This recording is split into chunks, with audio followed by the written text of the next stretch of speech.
Some people really just are gifted in having an eye to see an alternative use for something old of the everyday items.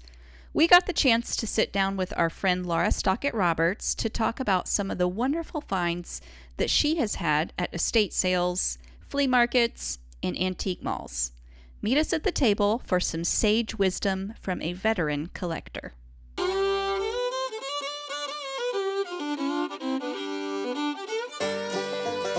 I'm Lainey.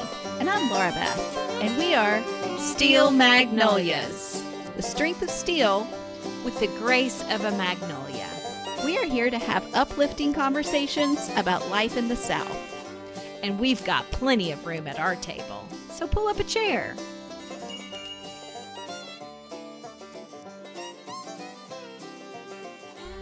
Okay, there are like a million different names for these different sales that are consignment. So true. Secondhand. Well, even those two are now other names I'm adding to the list. Yeah, and with those two, I think more clothing. True. So I thought maybe before we even dive into the conversation with Laura, why don't we just like go back and forth and talk about some of the names of these. Okay. Like, what do you think of when you think of a garage sale? The house just got cleaned out. Like, so yes, it's whatever. It could be all over the place with what's going to be out there. Yes. And half a can of paint. Yes. And like something really cute that didn't fit in the house. And it's just priced to go. Priced to go. Like quarter, 50 cents. Yeah. This sort of price range. Yeah, on don't lots give of me things. like $500 on oh, that. Gosh, on no. that sofa. That needs to be elsewhere. Those little stickers that you can buy. Yes. I think they only go up to $2 for a reason, right? That's what I think of for Okay. garage sale or yard sale. Or yard sale. Either of yes. those. What do you think of when you hear like rummage sale? Oh, I think of like Old Lady Church. Okay. Yes. Yeah, I was thinking like Fellowship Hall. But I love them. But even in those, I think of like we've got, Meemaw's Crafts that are yes, very country crafts. Next to like the best chow chow you've ever had. So handmade ever. goods could be a part of this. For sure. Yes. Okay. Of rummage. To me. Of rummage. Of a rummage sale. It's so a little different than like a farmer's market. Oh yeah. Farmer's market to me used to be more food oriented, but now farmer's markets are like, all the wonderful candles and leather made goods and jewelry, and that didn't used to be what I thought of as farmer's market, but it is now. And I think it's funny how many people I know that say we went to the farmer's market. Oh, what'd you get? Oh, we just ate at the food trucks. I'm like, well, that's not even, do you even say you went to the farmer's market if right? Yeah. Well, Anyway. I went this morning and I got a loaf of salt rising bread, which is something I was turned on from the farmer's market. I didn't know about it years before meeting the baker that does this. She's precious. And some lettuce, and a Vietnamese iced coffee. I mean, right? Like so funny. Lots of flowers, kettle corn, things that like you're describing like it's just like a entertainment place now. Yes. Okay, what about a tag sale? Oh, I think of Northeastern is usually where you see that name more. Mm-hmm. So to me, a little bit fancier for some reason than and more expensive garage items, sale. right? Right. Like furniture and maybe even some more antiques and more collectibles and things. Yes. An estate sale meaning someone's died or moved, right? Usually, yes. And you're going to walk in, you're going to come inside the house versus out in the yard or at a store or under a pavilion, which sometimes is where even all these others are. Also a barn or like other parts of the property. Yeah, you're coming in to clean out. But they can be priced much Usually higher than a garage estate sale. Companies know the worth of the items. Yes. It's not like you're going into a Goodwill. Right. And oh my gosh, they didn't realize that was that kind of a vase, and so they have it at $2 instead of $25. Yes. Well, the estate sale knows they know to put $25 on it. Not their first rodeo at all. Right. Well, we had so much fun talking to Laura Stockett Roberts on our episode many years ago on estate sales that we wanted to bring her back and see has she found anything new or what's she up to. She always is finding the treasures. Exactly. So I'm going to jump into that. But I wanted to mention, if you are enjoying these conversations, please share the show with a friend and just send them the link or the show name. Let them know how you listen. And it's the best way word to of mouth. Spread the word. Yes. So without further ado, here is our conversation around Lainey's kitchen table. Okay, as requested, we brought Laura Stockett Roberts back for an episode to revisit something that we talked to her about. It's already been 3 years, so we are going to be revisiting estate sales and just some of the hidden treasures that you can find in secondhand sales. So welcome back, Laura. Hello. We're so glad you're here. Delighted to be here. One of the things that we were talking about after that episode that is super important, and you mentioned, we didn't touch on flea markets. So let's touch on flea markets before we even kick off the rest of the show. I don't tend to go to flea markets as often. Yeah. And I wondered why. Typically, it's because they aren't held as often. You know, an antique mall, that's Go probably when going to you be want open to. 7 days a week, you know. And estate sales, you go to estatesales.net. They have, I mean, in a town the size of Nashville, a dozen estate sales a weekend Yes. in the greater Nashville area. Yes. So it's constant. You can always go to those sources. Once it hits spring, through spring, summer, and fall here in Nashville, there'll be tag sales, yard sales, that sort of thing. So that's just kind of constant. But flea markets are more infrequent. So there is a spectrum on flea markets on kind of the let's see, how do I say this? On the earthier end, it's going to be, you know, on the side of the road in some kind of little building in a small country town. You might find a lot of like tube socks, Country crafts. DVDs, some country crafts, some, you know, wreaths for the front door with some, you know, faux flowers, that sort of thing. I tend to not stop at those very much, but you know, sometimes it doesn't hurt to pop in if you've got spare time. You never know what kind of little vintage, you know, you're not going to probably find a framed Declaration of Independence there or Sev porcelain, but you know, if you're just looking for like a little kitschy, you know, ashtray to use to hold your rings next to the sink, and you find one from a place you visited as a child or your hometown or the place you went to college or something that's, you know, a logoed ashtray from the 70s, like, why not buy it, you know? So if you can pop into those, so then, you know, you have kind of ones. We have a flea market here in Nashville. It's once a month. It's a regular, like maybe the third Saturday or something like Saturday. I think that sounds weekend, right. Yeah. I think. So it's once a month, and I don't tend to go to that one either. You're going to see a little more of a mixture at like the Nashville one. You will see some tube socks. You will, but you know, you're also going to see vintage and antique ephemera and, you know, antique furniture and that sort of thing. So it will be a mixture. Then you have kind of the real high-end ones. I've never been to Brimfield, Massachusetts, but they have one there that's 3 times a year that I want to go to one day. There's one also in Round Top, Texas, and I've not been to Round Top, Texas, and it's 3 times a year as well. We talked about Round Top on our Trade Days episode, and Trade Days was happening right after the COVID shutdown happened. So in 2020, our Trade Days episode, we were like kind of talking about, in theory, this is what Trade Day would look like, but I'm sure they've come back online since then. Yeah, they have. Yeah. And I haven't ever been. Now, the one that I have been to is Scott's. It's down in Atlanta, outside of it, and that's an easy drive for us Nashvillians. So I have been to Scott's, and I think it's like the second Thursday, Friday, Saturday, Sunday of each month. Okay, and that's so a great it is one. once a month in 4 days. It is. Okay. So if you're going, whatever kind you're going to, take a good bag. I always take my LL Bean boat and tote bag because it stands up. It's that heavy canvas. Yeah. Yes. You want to take a tape measure of your own. The dealers probably all have them that you can borrow, but take your own. Take measurements of any space you need. That you're trying to because fill. It's you know, particularly like Scott's, you know, that's just a 1 month, I mean, once a month, you know, you're not going to be able to say, well, let me come back on Monday. It's not a store, you know.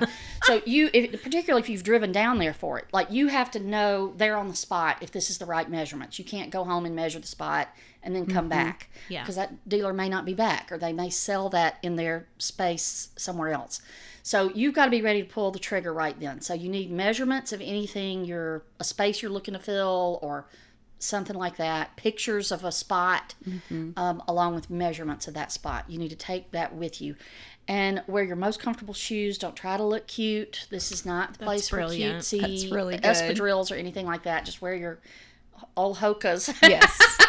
Yeah. And be comfortable, and a snack probably. They sell food, most of them. Some of them may be like food truck food, but a lot of them is going to be like just hot dogs, which I love. I was going to Like say a hot Costco- dogs and love soft a Costco pretzels. hot dog. But if you're, feeling posh, take whatever fruit and protein Nuts bar, that you nuts. need. Okay, I want to circle back on something you just mentioned. An ashtray that is used to hold rings. Yes. You have such an eye for this, Yes. like alternative use of a lovely vessel. Yes. One that we saw when we came over for tea. Yes. Talk about that old radio that that was working and had we music were coming out of mesmerized it. by Okay. this. So I was in an antique mall here in Nashville. I know right where it is. It's over in Bellevue. And I saw this. I'm guessing, I could Google it, I'm sure. It looks to be 1920s or 30s Bakelite. It's heavy. It's that heavy Bakelite, which is essentially like a plastic. I mean, it's like a synthetic material of some sort that they used to make early stuff like that. And it's just sitting there at this antique mall, and I looked at it, and of course the tag says doesn't work, or like it needs, so I'm like, and it felt like fair price. I'm trying to remember. It was $30 or less. I mean, it wasn't terribly expensive, but I loved the look of it. And so I stood there looking at it thinking, what would I do with that? And like, you're thinking, I don't know how to make it I don't know work. how to do anything with transistors or anything, and I just on a whim picked it up and turned it around and looked at the back. And I'm sure it had a back panel on it originally, but it had disappeared over the years. And so you could see right into the innards of this radio. Wow. I mean, the whole back just was off, So when you turn it around, you can see right inside. And for whatever reason, it just struck me. I said, I've got a Bluetooth speaker that is just about the perfect size to fit right in there. So I just rolled the dice. I bought it, took it home. The Bluetooth speaker did not fit as I thought it would. So I just got a screwdriver and just pulled out some of those innards. Now, I know that there are radio collectors that are cringing out there at the blasphemy that I destroyed. I just cut off the cord and yanked out some of the innards of this Bakelite 1920s radio. But now this little tiny Bluetooth speaker that I've got fits in there. So it's uncorded, of course, because the Bluetooth speaker. So, and all you're doing, and it does actually amplify the Bluetooth sound. the sound. And so I just pop it in the back of that when I have people coming over. It was brilliant, and it was so well disguised. I really did think the radio was working somehow. I didn't know how. I I wasn't going to even question. Not even Laura's going to question doings. how I was able to do that. Well, the key is, again, radio collectors aside, please forgive me. Use something however you can use it. It wasn't going to have life in any other way if I'd have bought it. If I'd have bought it on a whim. If I hadn't have done that to it, it would just go in a box or get donated to Goodwill. Because I know. Yeah. I liked it and I wanted to have it. But, if I can't find a way to use it, it's useless. So my advice is take the ashtray, use a ring. If it has a place that your grandfather used to go when he was a child, and you find an ashtray, one of those tourism ashtrays or something that has the name of Myrtle Beach, and that's where your grandfather used to go when he was a child, buy it, and let that be your ring holder. I mean, hardly anybody smokes cigarettes anymore. I don't know the last time I saw somebody smoking a cigarette, but There's a lot of pretty ashtrays out there there. are, and some Yeah. of them are just funky and up through Yeah. the 60s and 70s, whatever. But some of them are old and 1920s or 30s, and Yeah. So just if you can use it for whatever, use it for whatever. Yeah. Every time I find like a stray saucer that I like, like a tea that went with a teacup, like at Goodwill, 99 cents. Sometimes I can find ones that are really fine, like hand painted. Wow. Or Bone early china. porcelain, bone china, but there's no teacup in sight, and it's just a saucer. And you think, well, what do I do with a saucer? I buy those and I put them under plates, under potted plants. It's like the plate that goes underneath the potted plant. Goodness. Of course And I you just, do. just let it be the thing, So just unleash your mind and your creativity of how to use things, and use them however will give them life, because that's the goal. I liked the idea you had once with a wine decanter.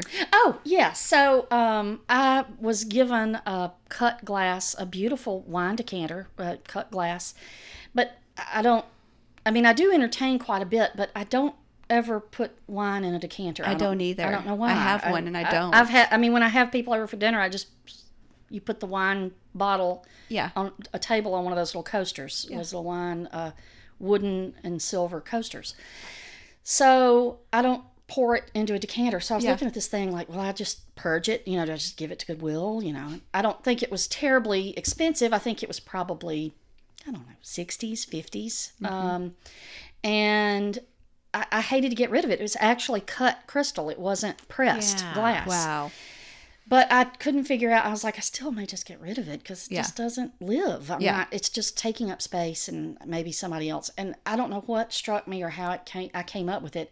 Now I put my Dr. Teal's bubble bath. It sits right on the side of my tub. I love it. And that's what how a great I idea. decant, so I don't have to look at that vulgar Plastic bottle sitting on the side of my tub. I've got this beautiful cut glass decanter, and it's perfect. And so that's how my bubble bath I love it. is stored. That is so good. So just whatever works for you, you know. I since seen, since doing that, a picture where somebody's using a decanter for their Scope mouthwash.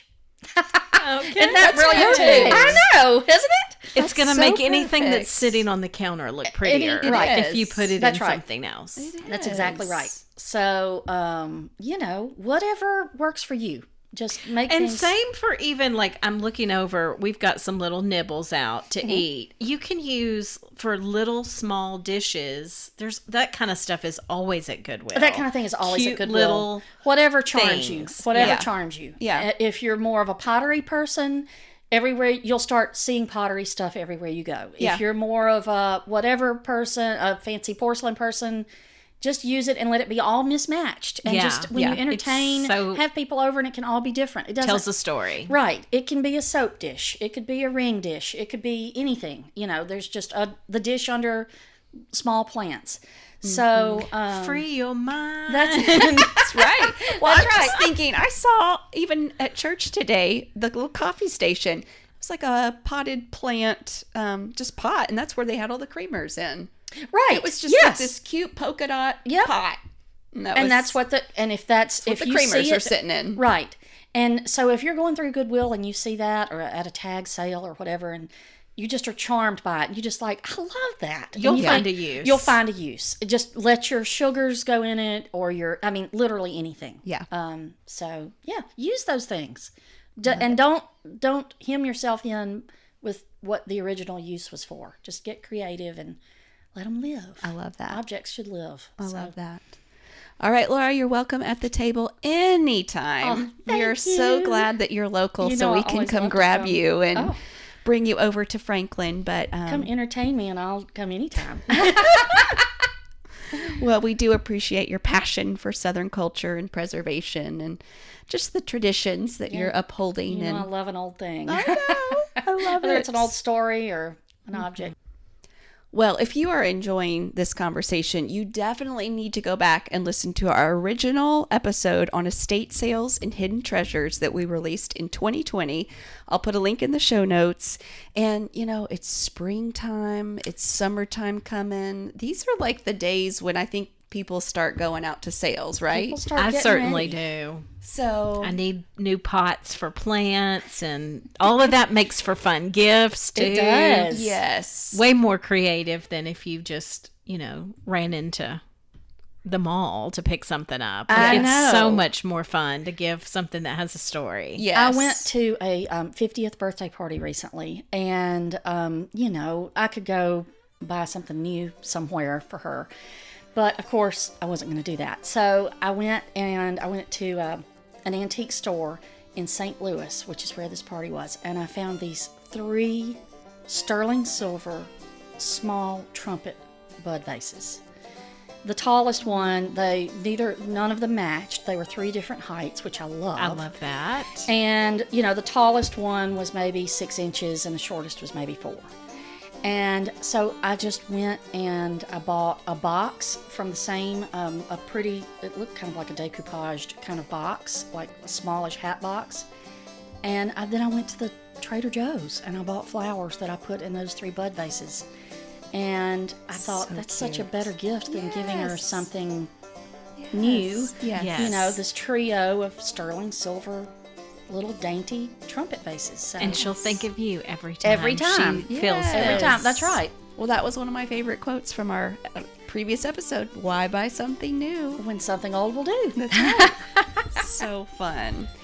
Well, we hope that you guys have a great rest of your week, and check the show notes for the link to that episode that we referred to. We will see you here next time. Laura, come back and see us, okay? Anytime.